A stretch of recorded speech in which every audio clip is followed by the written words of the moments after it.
Okay, so this video is going to be a little different than usual, mainly because look, I'm on camera. B, because I didn't say A first. B, because it's probably going to be mostly gameplay, not like editing. And C, because I'm actually gonna like show evidence for once, which I never do.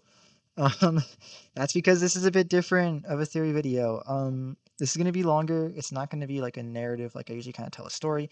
It's not going to be like that. It's going to be much more just facts-based, which I never show. I never cite my evidence. That's because if I did, it would be a really, really long video and it would take a really long time to edit. Um, and that's probably what this is going to be, except without the editing part. So let's get into it, right? Yeah, let's go. Okay. The secret of the mimic. That is basically what everyone has been trying to understand and figure out since that game has come out, right? What is the secret of the mimic? And you could argue it's a bunch of different things, right? It could be the fact that it's been around for as long as it has, the fact that Edwin has been contracting for Fazbear this whole time, the fact that it's actually David, the fact that it's actually Fiona, the fact that the Mexis was kind of like the M1 and is probably what's controlling the Pizzaplex, the fact that there's an entire FNAF pizzeria underneath his manor. Like there's so many things you could argue it is. It's probably a collection of a lot of those things. The big one being Dave Afton, probably being a robot, and being named Dave Afton. Um, but I think it's more than that. I think it's much more than that. And the reason I think that is because when I was playing, when I first did the Moon.exe ending, right, I was like, oh, this is kind of writing off FNAF 4, right? It's taking it out of the equation. Like, it's not important anymore. It's kind of like erasing a lot of those 8-bit mini games and a lot of like the dialogue from like the kids to the crying child and stuff like that because he's a robot. It doesn't matter. That's what I thought. But then the more I really thought about it, the more I was like, I don't think that's what it was doing. I don't think it was erasing FNAF 4. I think it was actually solving it more so than just taking it out of the equation. And the more I thought about it, the more I realized that this single game might be the most important and might actually solve a lot, like if not all, of the major loose threads in this franchise. Like FNAF 6 levels of explanation, which is kind of crazy. And it all has to do with the FNAF 4 House on the Hill, right? That's where this all started. It all started, I was playing FNAF Help Wanted 1 on a stream, and I was playing the Curse of Dreadbear DLC, right? That was the Halloween DLC. And that, it had the Nightmare animatronics in it, it had the Jacko animatronics in it, right? The corn maze, stuff like that. But also, it was the first ever mention of Fall Fest 83. And ever since that point, Fall Fest has just come back in every FNAF game, like to some degree. Specifically in the Help Wanted games, they seem to be kind of elevated a little. I don't think that's necessarily that important, except for the reason that both of those games are generated by the M1 virus, both of which are Fiona, who was killed at Fall Fest. So that could be very much why those are integrated in, like, so specifically in those two games. But for the most part, I was just playing and I was looking at, the FNAF 4 house and I was like, why? Right? Like, why is that there? Why would they know about the FNAF 4 house? And then I was like, why does the FNAF 4 house exist in the first place, right? You open up FNAF 4, you see that screen. And it has a little house in the hill, it has the trees, and it has like the foxy mouth with the tongue. And you're like, cool. And then you play the game. And you play the 8-bit mini games and you're like, wait, they live in like a wide house, not a tiny one. And they're not on a hill. They're like a block away from Fredbear's. They're in a neighborhood. And you're like, well, that doesn't make sense, right? And then you play the game, you see the room, and then you play the 8-bit mini games and you're like, this also isn't what, is in the freaking game. Like the room is nothing like it.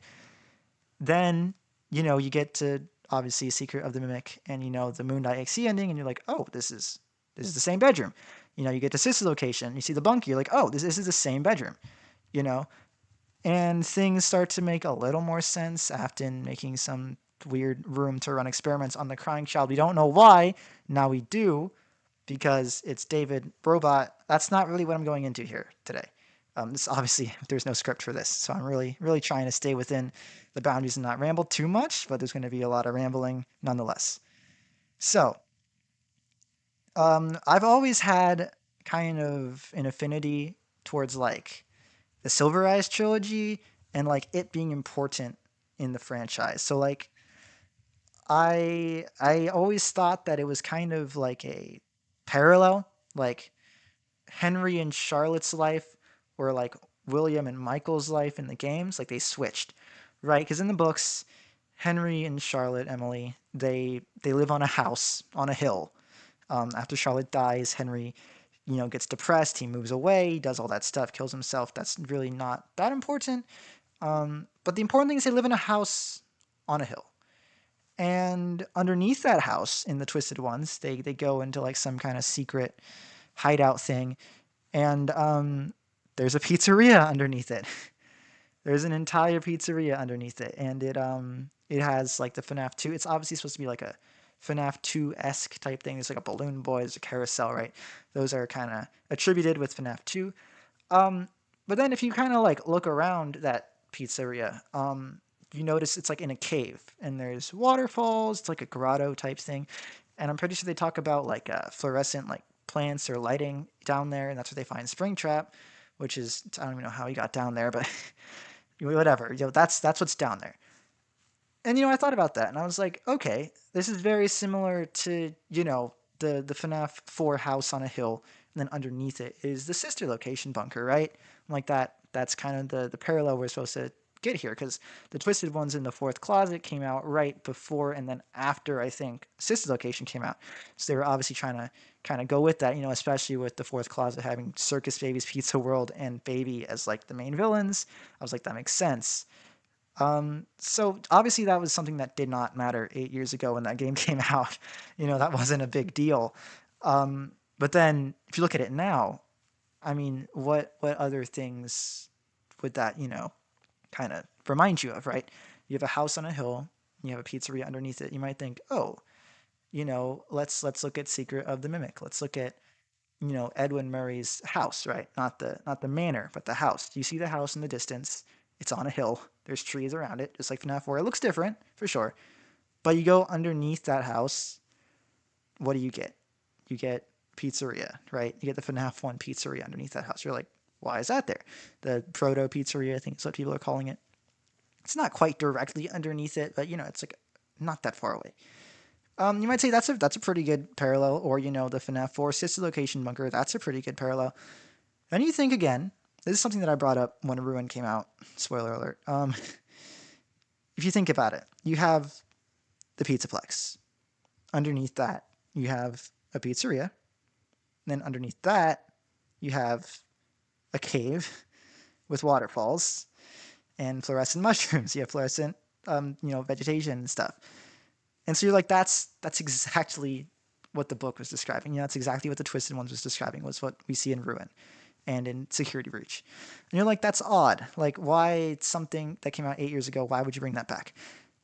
And I think it's because it is relevant now. I think it's finally making sense. So when Security Breach / Ruin / Secret of the Mimic, all that stuff was like in its like, I don't know what you would call it, like release cycle, I guess.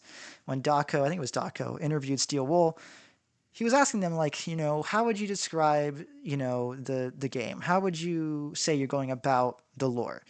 What would you want to do? They said, we really want to make a prequel Fredbear's Family Diners like era. They did that with Secret of the Mimic, obviously.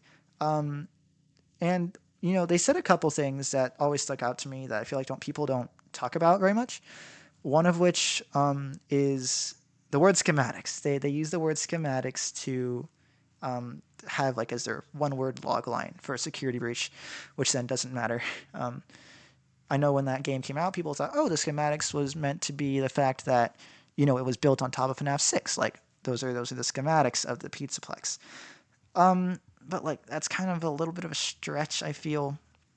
But then we got Secret of the Mimic, And we have dispatch, say the word schematics about 5 times in like 30 seconds. And when I was playing that, I was like, oh, that's interesting, like said that word a lot. And, writing's done on purpose, right? They could have chosen blueprints, which they say a couple times too. But he said the word schematics a bunch, like in a row. I was like, that's important, specifically when talking about the mimic, right? You're not getting the animatronic, you're getting the schematics for it. And so that was something I, had in the back of my mind. I was like, I'll figure that out at some point. And then the other thing they said, the way they were going about the lore and how possession and all that was going to work, they said that they were looking at it as like a haunting type of thing, like a Indian burial ground type of thing. That might have been exactly what they said. I can't remember. Something like that. They said it was more or less that the pizzeria, like the area itself, was haunted, not necessarily specific suits, not necessarily specific objects, but just the whole place, the whole, you know, aura of it was haunted. And that makes sense, right? When you look at the Pizzaplex and you look at FNAF 6, and then when you get to Ruin, you say maybe there's a sister location bunker down there too. You start saying, okay, that makes sense, right? All these things are kind of next to each other. That checks out. But I think it goes a step further than that. So a lot of people think that Freddy Fazbear's Pizza Place FNAF 6 is like Fredbear's, like refurbished. I used to think that for a really long time, but I don't anymore since Secret of the Mimic comes out. We have to find a good like acronym for that. Um, ever since Secret came out. Um, and that's when I kind of shied away from that and I was like, no, it's definitely not what's happening. And that was because obviously underneath that you have Proto Freddy's, and I was like, oh, that's strange. And then also you have a FNAF 3 Fazbear Frights layout down there too. And a lot of people think like, oh, maybe that's the pizzeria he made. I don't think so, but we'll get into that later. So basically, I was thinking about this whole Indian burial ground type thing. And then I was thinking about the house on the hill, and I was thinking about FNAF 4, and I was thinking about Help Wanted. And then I was thinking, in Help Wanted, in the Curse of Dreadbear DLC, right? You you can see the house; it's in the distance. And in the non DLC, in the quote unquote present time, if you look out the doors, you see the Pizzaplex being built. It says coming soon. I think it's snowing too. It's like a leak. You gotta like hack out the map, but it's there. They're both something you can see in the distance from the map, which I think is important. Maybe it might not be, but I think it's important because it shows that they're both like close, and the fact that they're in the same game in like the same manner is interesting. And then you look at, like I said, Secret of the Mimic, and you see, Edwin's house on a hill, and you see the manor next to it, and they're not that far away. And then I was like, okay, so William talks about how basically since Edwin's gone bankrupt, they're gonna foreclose on his manor, right? And then I thought, well, like, why just the manor, right? They basically have control of all of his possessions. So like, what's stopping him from foreclosing on his house too, right? And then I was like, oh, that's it. Like that's literally it. The FNAF 4 House on the Hill, the Silver Eyes House on the Hill, the Edwin House on the Hill, they're all the same thing. They're all the same thing. And William moves in to this house, or at least I think that's where the sister location bunker is underneath that house, not the FNAF 4 house that you see in the minigames. And I think that literally the whole franchise, for the most part, is happening in the same area. Like a lot of stuff is happening just on top of each other. I think the Pizzaplex is definitely big enough to stretch over both the manor and his house for sure. I think they definitely tore it down and built over it. I think FNAF 6 was built over Edwin's house. I think that's very specific. Something that I feel like people don't recognize is that Five Nights at Freddy's, or not Five Nights at Freddy's, but Fazbear, like entertainment franchises, they're restaurants. They're not all like just one location or in one, neighborhood. They're like worldwide or at least countrywide. and Henry chose specifically a very certain location that he knew Michael would go to, that he knew everyone would go to. And he was like, "It's this one. I built this one here.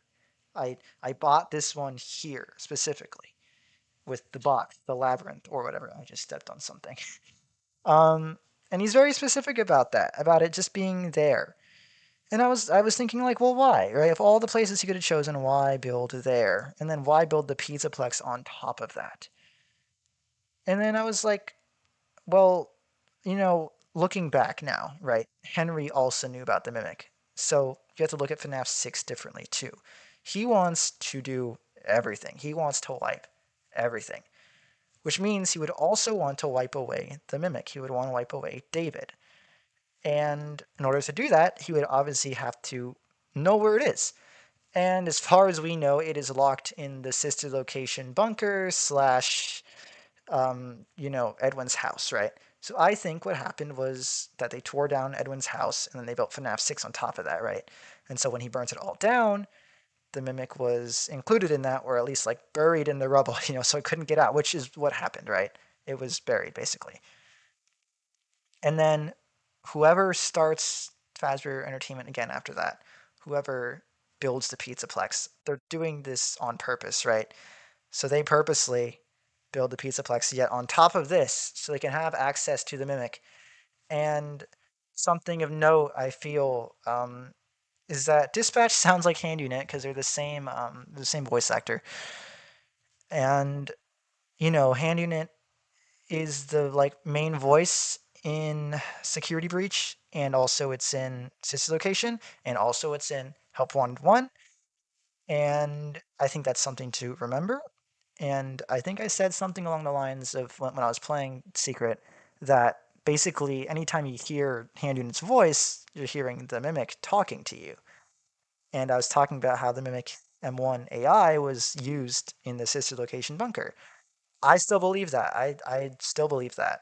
I think William took both those things, or at least he just relocated to both of those things and used them. And so, yeah, I think the Mimic was in the sister location bunker at some point. I don't think after it got chomped, when he says, "I will put you back together," I don't think he does. I think he tries to make different things. He makes the fun times. He makes, the Biddy Babs, which when Ruin first came out and I saw the look of the Mimic, I said it's very similar to like the way the Biddy Babs look, and the teeth and like the face kind of shape was very similar. And then obviously the baby endoskeleton is pretty similar to the Mimic too, you know?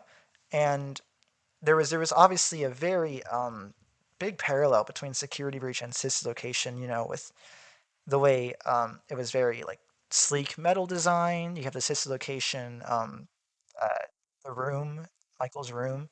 You have the scooper. You have baby everywhere. And yeah, it's because I think William was just trying to recreate the Mimic through the fun times.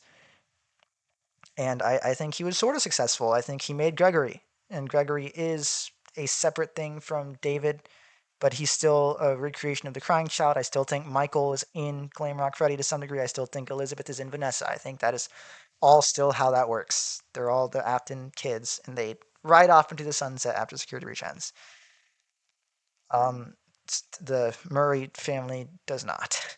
Eclipse, who is probably Edwin, Fiona, who's the Mexis, and Dave, who's the Mimic, they're all still stuck there, which carries on this idea that Matt Pat and Tom Game Theory were talking about, which was that we've moved on from the Afton story and now we're on to like what the consequences of their actions were for other people, right? We have Bonnie Boy, right, through Help Wanted 2 and his daughter in Ruin, and then we have Murray's, right? So it's like it's moving on past just the Afton family, just the Emily family. And so, now we just kind of have everything in one place, which is exactly what Henry was trying to do. We have everything just stacked on top of each other. Sister's location, which is run by the M1, Security Breach, which is run by the M1. The Mexis is down there. Even possibly FNAF 6 has something to do with that. They're all stacked on top of each other, all in one big line. I know it sounds stupid, but I mean, it's Five Nights at Freddy's. What do you expect? And that's why it's so cursed. I think Fazbear Frights is a discarded pizzeria. I think that was one that Edwin designed, that they built, and then just nothing happened or murders happened, whatever. And then Phone Dude was like, "This is cool," and he bought it, and that's why he turned that one into specifically Fazbear Frights, was because it was an old Freddy's Pizzeria. So that's why I think the layout's the same. Just a little callback, a little Easter egg for that. The Proto Pizzeria, I think they used that along with the animatronic designs to make FNAF 1 the way it was, which I also think FNAF 1 is the same as the 1985 location. I think they really cheap out and like using the same buildings for things because they're a cheap business. You know, they're always, especially in FNAF 6, talking about doing things as cheap as possible. So I wouldn't put it past them to just have everything on top of each other, everything in the same building as much as they can. And I think that would explain a lot of why everything is the way it is, why Baby and Charlie's presence are in, the Pizzaplex, why Gregory is there, why Burn Trap isn't real. I hate to break it to all you people on Reddit who keep arguing, is the Mimic Burn Trap? Are they two separate things? Burn Trap isn't real. That ending was cut out. It doesn't matter anymore. It's not real. But for the sake of this argument, William's presence, that's why that's there. That's why Vanessa and Elizabeth's presence is there, right? It's all because it's just on one big plot of land and they're all on top of each other. And I know that's stupid, but I think that's their excuse for why this is working. And so, you know, a lot of that information you could have gotten just from Ruin Security Breach, right? Help wanted to an extent. But then Secret of the Mimic really like kind of cemented that. And that's why I think it's one of the most important games next to FNAF 4 for how confusing FNAF 4 was while being so, crucial to the lore. Secret of the Mimic has been so straightforward and crucial to the lore. It's like another FNAF 6. It's another one of those that's trying to tie up loose ends. It's trying to say, look, we're going to make a prequel that explains all of the weird, unexplainable things, right? Anything that you're like, that's a weird design choice, or why does this look different? Just Edwin did it, you know? To try and get us to move on, right? To stop looking at, FNAF 1 and being like, what? Why are there flying children on the wall? Like, that's not doesn't matter. You know, doesn't matter why the puppet is in FNAF 3. Like those things don't matter. The first four games are out. They're out. They're gone. They don't matter anymore. I think that's their way of doing that. So, while yes, I was wrong about saying that they wrote out FNAF 4 completely, I wasn't wrong on their intentions, which was to kind of get us to move on from that initial story and to say, look, we're pivoting. We're pivoting to the Murray family or to the Boningbrough family or whatever. And we're moving on to this Mimic story. So I hate to say it, but everyone in 2023 who was like, Mimic Sweep, he did everything. He's behind everything. Oh my God. They were right. Yes, to an extent, the Mimic has been present for most of the franchise. In Sister Location, in FNAF 6, in Security Breach, in Ruin. He's there, which sucks, but not doesn't suck like the worst. It could be worse. You could have the Mimic being Burn Trap. That's like the as worse or as bad as it could get. Um, so I think it's a competent way to carry the lore on without it being repetitive, without it just being the same story over and over and over again. They're actually moving on, which is good for them, right? So I think, yeah, I think that's what the secret of the Mimic was that it's kind of tied in. Everything's tied together. I think that's what the point they were trying to make was that all these little things where you're like, that's odd. They're not. They're actually all they have a purpose. Everything does matter to an extent. So far as to say, I think the Rockstar animatronics are actually based off of the Springlock animatronics that Fiona has in the Proto Freddy's. They look very similar. I know a lot of people have been saying that. I agree with that. So it's kind of showing that at first, right, I was so confused. I'm like, how are you going to add such a major character 10 years into your story and have them be someone from the beginning? But they did it, right? I didn't understand it at first, but the more I thought about it and the more I realized all this stuff, I was like, this makes sense.